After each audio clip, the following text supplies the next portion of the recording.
Hello YouTube, it's Andrew again. I'm just closing out a work day here. It's been a long week and wanted to make a response video to my original video.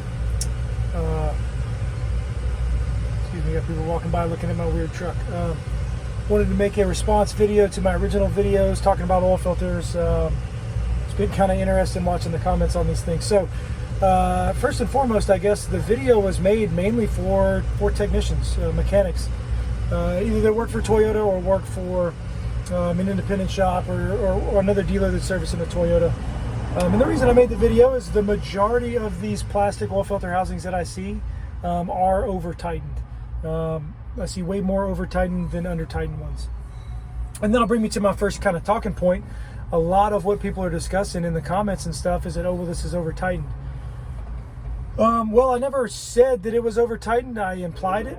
And of all the inferences made by viewers of the video, that wasn't one of them. So yes, the filter is indeed over tightened. I thought it went without saying. I guess it doesn't. In my part 2 video, which got way less views, I discussed kind of my methodology and how to tighten them. I guess the next talking point is a lot of people were talking about, oh, now my car that I do my oil changes on, I never have this problem.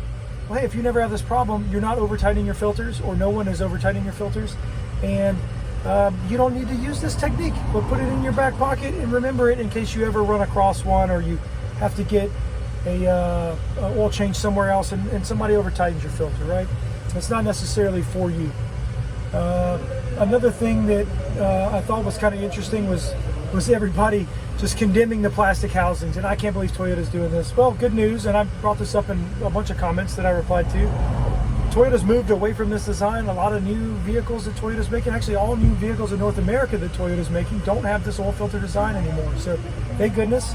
I'm glad they went back to like a regular conventional spin-on style filter. The next thing would be people saying like, I don't take my car to the dealer. This is why I do my own oil changes. Hey man, me too. Like, I don't take my car to the dealer. This plays into another one with people talking about, oh, well, it's easy off of a lift, or, you know, blah, blah, blah.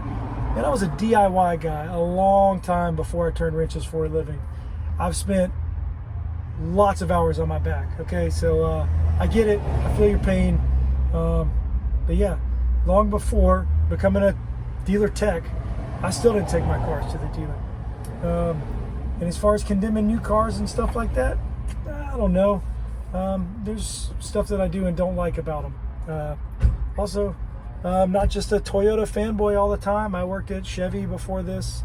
Before I moved to Toyota, I've worked at several Toyota dealerships in different states.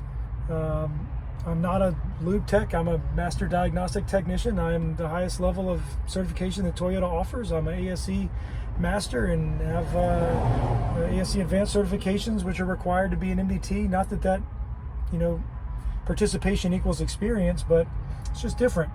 Another thing, I work in a huge dealership. We see over 300 cars a day, do a lot of oil changes, spend a lot of years doing a lot of oil changes, 6 days a week, week in, week out. I probably do about 5 a day now, just with doing recalls, and the car has some maintenance work on it and it's already in my stall. I'm going to go ahead typically and do the tire rotation, the oil change, other stuff like that on these newer cars. Anyway, I thought it was pretty funny. I got a little spicy with a few dudes in the comments, and I apologize for letting my temper kind of get the best of me. Again, if you're not over tightening your filters, man, it's not necessarily for you. Can you run out and get a metal one? Sure, they used to be metal and they were great. I've replaced plastic ones with metal ones on my own personal vehicles in some instances. I've replaced and serviced cars that have the Dorman one on there. I don't think it's that good. Oh, and the thing I almost forgot regarding the drain, or that little metal thing on the bottom with a 3/8 drive, square drive in it. That's to access a drain, to be able to drain the filter to make less of a mess before you take the cup off. Contrary to what people are saying, some people said in the comments, that doesn't relieve pressure and allow it to come off or anything like that. It's just a drain. No, we don't take it off. I've seen a few of these leak. The reason I've seen them leak in all instances was somebody had misused that 3/8 square drive, and there was actually a tiny hairline crack in the corner of that square drive that was allowing oil to drip out. And it had been misdiagnosed by somebody one time because there was oil on it. They're like, oh, the filter housing is cracked. The new filter housing doesn't come with that plug. They transferred the plug over. It came back again still leaking. So yeah, that's it. Also, I don't over tighten these. I occasionally get to work on cars that I've worked on before, and the filters come right off. I also end up fixing a lot of these that are broken by Express or by other dudes, junior guys in the shop. Sometimes you got to tag team it. Sometimes you got to air hammer. One guy running the air hammer, one guy running the ratchet, trying to get these things broke loose where they're already cracked and damaged, and we're trying to get them out to be able to replace them. Yeah. Anyway, that's my little follow-up video. Thank you guys for watching. I appreciate all the interaction in the comments. Again, I apologize for the guys I got a little bit spicy with. It's just some of people's ability to make inference on stuff that was not said kind of caught me off guard. So anyway, thanks for watching. Take it easy.